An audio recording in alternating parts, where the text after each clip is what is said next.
네, 오늘은 누가복음 11장 5절에서 13절 말씀을 중심으로 제대로 기도하는 방법이라는 제목으로 하나님의 말씀을 함께 나누도록 하겠습니다.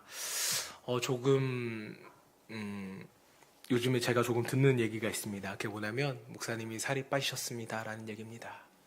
좀 빠진 것 같나요? 격하게 고개를 끄덕여서 대단히 감사합니다. 네, 그래서 어떻게 살이 빠지셨냐고 좀 물어보시는 분들이 있는데, 제가 사실은 휴가 기간 때 그때도 말씀을 드렸다시피 이제 대상포진 주사를 맞으면서 제가 조금 시큰시큰 앓다가 살이 조금 빠졌는데, 기왕 빠진 거 이참에 좀 더 빼보자라는 마음으로 제가 운동과 식단을 조절하면서 다이어트를 조금 하고 있습니다. 조금 보기 좋나요? 네, 같이 동참하십시오. 네, 그런데 이제 제가 좀 살을 뺐다고 하니까 이제 물어보세요. 목사님, 평상시에 그렇게 많이 드셨는데 식사 조절을 어떻게 하십니까? 그게 가능하나요? 라고 물어보시는 분도 있었어요. 그래서 제가 조절이 되죠? 라고 대답을 했습니다. 여러분, 식사량을 어떻게 조절할까요? 제가 한 가지 팁을 드리자면, 가짜 식용만 구별해도 식사량을 조절할 수 있다고 전문가들은 말을 합니다. 오늘 우리가 기도에 대해서 나눌 텐데 어떤 분들에게는 이 이야기가 더 소중할지도 모르겠어요. 그러니까 잘 들어주세요. 자, 가짜 식욕이란 뭐냐면요, 배가 고프지 않은데 계속 무엇인가 먹고 싶은 욕구를 가짜 배고픔이라고 말합니다. 음식이 가까이에 있으니까 그냥 먹는 거예요. 심심해서 먹고, 스트레스 받아서 먹고, 감정에 이끌려서 먹는 것입니다. 특히 우리는 뭐 때문에 많이 먹을까요? 감정에 이끌려서 우리는 먹는다는 거예요. 슬픈 일이 생기면 슬픈 일을 위로받고 싶어서 치킨을 먹습니다. 혼자 있으면 외로워서 치킨을 먹어요. 기쁜 일 있으면 축하하려고 치킨을 먹습니다. 월드컵을 해도 뭘 먹어요? 치킨을 먹어요. 누군가를 만나면 반가워서 치킨을 먹습니다. 자, 그런데 왜 배가 고프지 않은데도 계속 먹고 싶을까? 그 밑바닥을 자세히 살펴보면 음식을 통해서 나의 공허한 마음을 달래고 행복을 얻으려는 헛헛한 마음이 우리 가운데 있기 때문이라고 말합니다. 결국 가짜 식욕이라는 것은요, 어떻게 먹지 않을까, 이것만 고민해서는 해결이 돼야 안 돼요? 해결이 되지 않는다라는 거예요. 마음의 허기를 살펴야 한다고 전문가들은 우리에게 말합니다. 저는 우리의 기도도 이와 비슷하다고 생각을 합니다. 오랫동안 신앙생활하고 기도했는데도 여전히 영적으로 허기지고 공허하다면 단순히 기도 시간을 늘린다고 해서 이게 해결될까요? 해결되지 않는다는 것이죠. 기도를 우리가 크게 하고 여러 기도에 참석을 하고 오랫동안 우리가 기도를 한다고 해서 반드시 기도는 잘하는 것이 아닙니다. 물론 통성으로 기도하는 것도 좋고요, 합심해서 기도하는 것도 좋아요. 절박한 상황에 하나님께 매달리며 기도할 수 있습니다. 저도 그렇게 기도하고요, 또 그렇게 기도하시라고 권면도 합니다. 자, 그러나 이것을 기도의 절대적인 공식으로는 우리가 생각해서는 될까요, 안 될까요? 안 된다는 거예요. 기도할 때의 절박함이란 하나님을 더욱더 의지하는 마음이지, 내가 원하는 것을 얻어내기 위한 수단으로서의 절박함이 아니라는 겁니다. 자, 그런데도 우리가 기도에 대해서 자주 오해하는 것이 있습니다. 기도는 끝까지 매달려야 된다. 하나님께 강청해야 된다. 될 때까지 기도해야 된다. 과연 여러분, 이것이 예수님이 우리에게 가르쳐 주신 기도의 핵심일까요? 아닙니다. 오늘 본문 누가복음 11장 5절에서 8절까지 말씀 우리 한번 다시 천천히 읽어볼게요. 본문의 내용을 이해해야 돼서 같이 읽어보겠습니다. 시작. 또 이르시되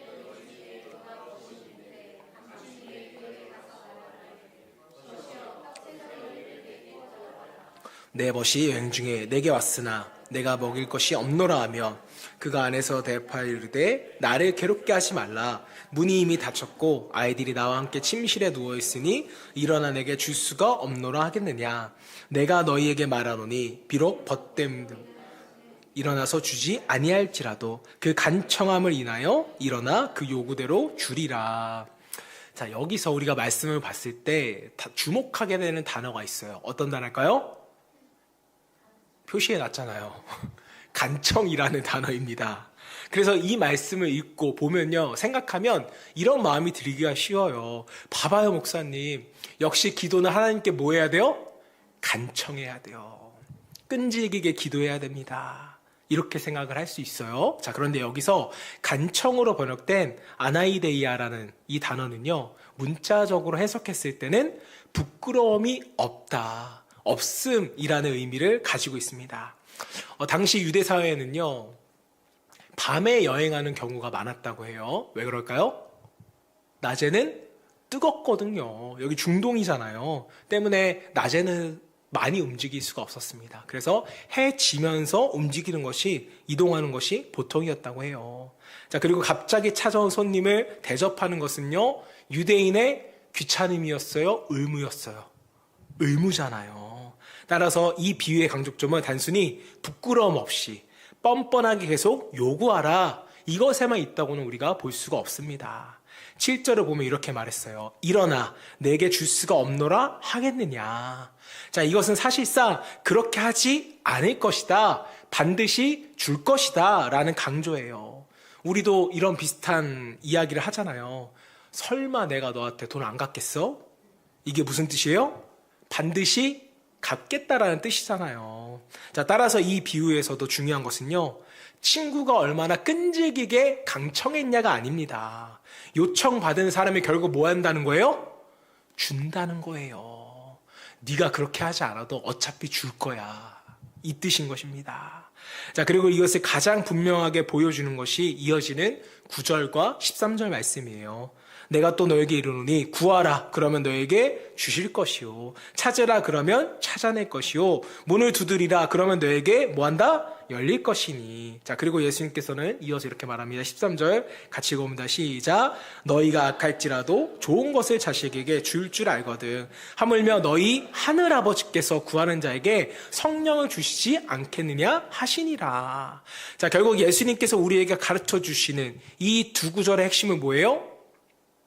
기도의 핵심은 우리가 얼마나 강하게 요구하느냐가 아니라 우리가 누구에게 기도하고 있느냐, 이것이 이 말씀의 핵심입니다. 자, 여러분, 그렇다면 제대로 기도하는 방법은 도대체 무엇일까요? 오늘 우리가 두 가지를 함께 나누려고 하는데요. 자, 첫 번째로 기도는요, 좋으신 하나님께 완전하게 맡기라는 의미입니다. 자, 여러분, 예수님께서 기도에 대해서 가르치면서 강조하신 것은요, 하나님께서는 우리의 어떤 아버지시다? 좋은 아버지시다라는 사실입니다. 여러분 생각해 보세요. 자식이 문 밖에서 문 두드리는데 열어주지 않는 경우가 어디 있겠어요? 아버지가 우리를 열어주지 않는 경우는 어떤 경우예요? 네? 제 경험상 한 가지밖에 없어요. 잘못했을 때, 팬티만 입고 바깥으로 쫓겨났을 때, 이때는 아무리 문을 두드려도 금방 열어줘요, 안 열어줘요? 금방 안 열어준다는 것이죠. 안에 아비가 있는데 아버지가 안 열어줄까봐 문을 더 세게 두드리는 자식이 어디 있겠습니까? 아니라는 거죠. 아버지는 자식이 오는 발소리만 들려도 뛰어나가서 먼저 열어주는 거, 그게 바로 아비의 마음입니다. 우리 돌아온 탕자 이야기에서도 우리가 볼 수 있잖아요.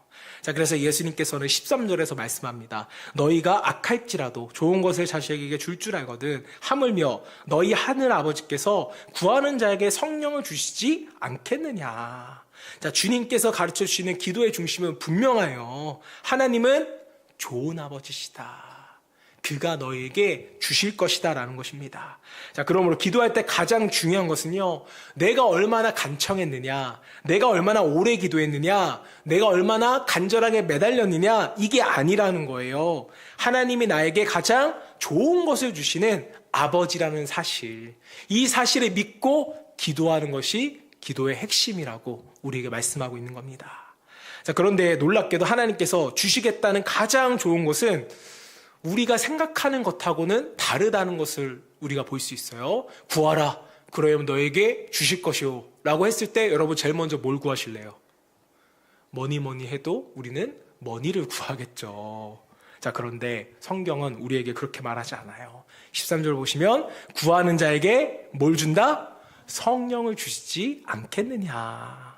우리는 좋은 것을 달라고 요청하며 건강, 물질, 직장, 자녀의 문제처럼 눈앞에 있는 것을 생각하기가 쉽다는 거예요. 자, 물론 우리가 이것을 구하면 하나님께서 주실 수 있어요. 자, 그러나 하나님께서는 우리의 필요보다 더 깊은 필요를 알고 계실까요? 모르고 계실까요? 알고 계신다는 거예요. 자, 그래서 우리에게 가장 좋은 것을 주신대요.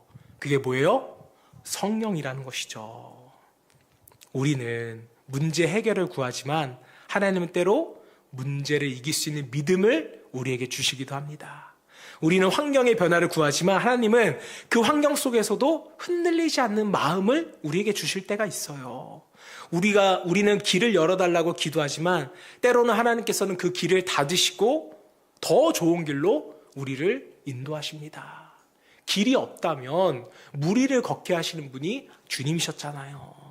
자, 그러므로 기도는 하나님을 집요하게 설득하는 과정이 아니라 좋으신 하나님께 누구를 맡기는 거예요? 나를 맡기는 과정이다. 이렇게 정의할 수가 있겠습니다. 자, 누가복음 18장에 나오는 불의한 재판관의 비유도 마찬가지예요. 자, 우리는 과부가 계속 재판관을 찾아다닌다는 사실에 집중하면서 그래, 하나님도 우리가 계속 쫓아다니면서 끈질기게 기도하면 들어주시겠지, 응답하시겠지, 이렇게 생각할 때가 있습니다. 자, 그러나 예수님께서 이 비유를 말씀하신 목적은요, 1절에 분명하게 나와 있는 것을 우리가 볼 수가 있어요. 누가복음 18장 1절 말씀 같이 시작. 예수께서 그들에게 항상 기도하고 낙심하지 말아야 할 것을 비유로 말씀하시며. 자, 여러분, 기도했는데 상황이 달라지지 않을 수 있다라는 거예요. 자, 그럴 때 우리는 뭐 하기가 쉬워요? 낙심하기 쉬워요. 자, 그래서 예수님께서는 말씀하신 것입니다. 그래도 너희는 뭐 하지 말라? 낙심하지 말라. 왜 우리는 낙심하지 않아도 됩니까? 하나님께서는 불의한 재판과도 같은 분이 아니시기 때문에. 7절 보세요. 하물며 하나님께서 그 밤낮 부르짖는 택하신 자들의 원한을 풀어주지 아니하시겠느냐. 자, 여기서 강조점은요, 밤낮 부르짖음이 아니라는 거죠. 뭐예요? 원한을 풀어주시는 좋으신 하나님입니다.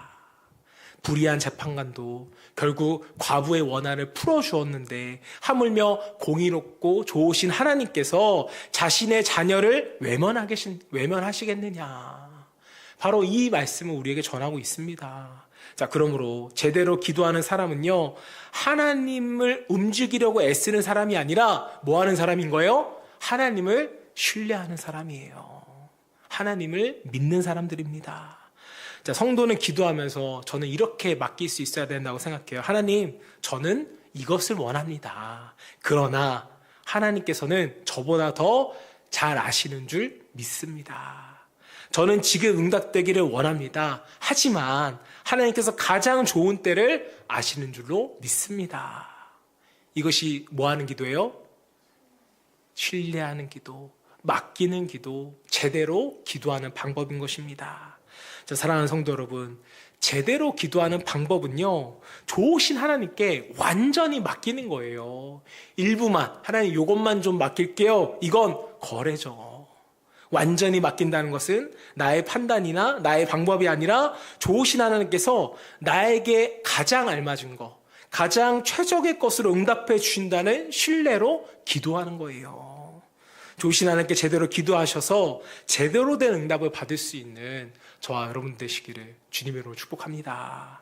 자, 그래서 한 발 더 나아가서 우리가 제대로 기도하는 방법은 무엇일까를 살펴보면 두 번째로 믿음의 삶을 살며 기도하라입니다. 자, 누가복음 18장 8절에서 예수님께서는 아주 의미 있는 질문을 우리에게 하셨어요. 18절 말씀 시작. 그러나 인자가 올 때에 세상에서 믿음을 보겠느냐 하시니라. 자, 예수님께서는 기도를 말씀하시다가 마지막에 갑자기 왜 믿음을 말씀하셨을까요?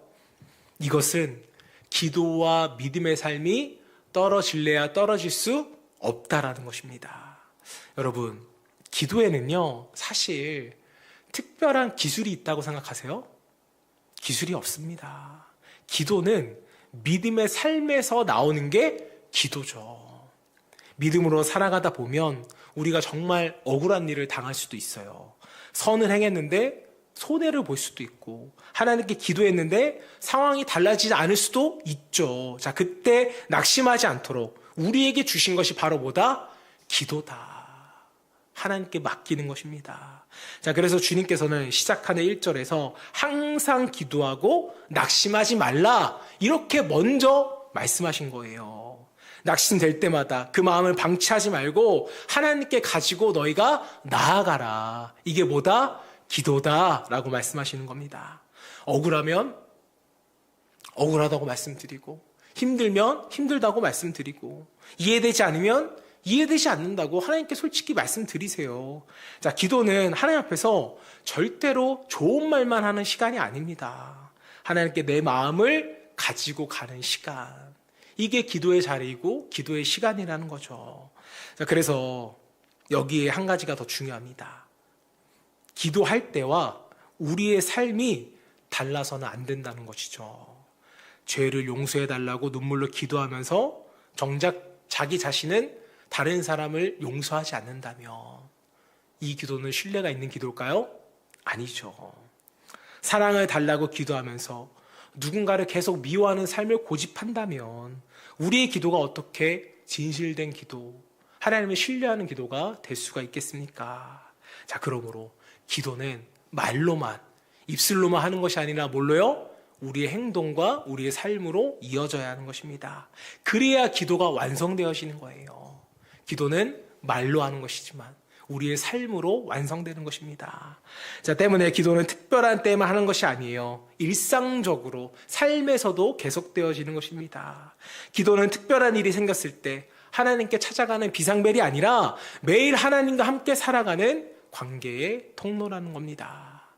자, 우리는 신앙생활 하면서 하나님께 솔직히 말해보세요. 섭섭할 때가 있어요, 없어요?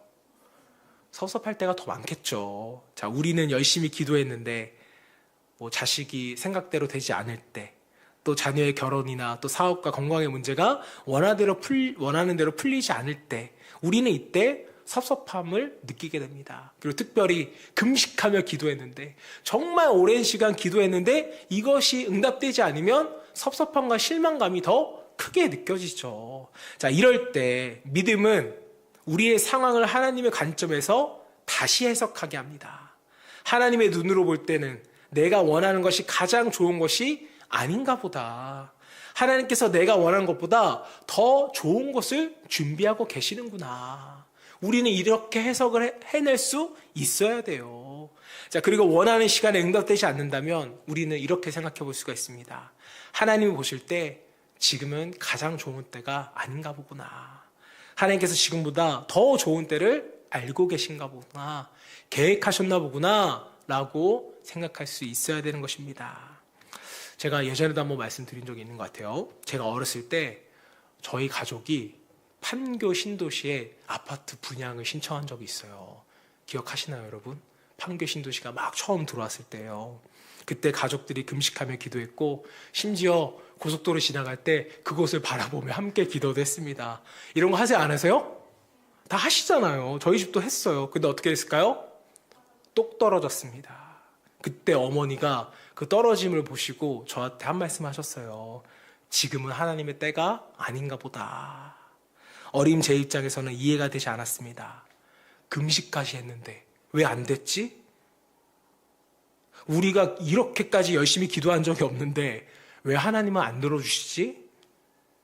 그런데 시간이 지나가 보니까 제가 다르게 해석하게 되었습니다.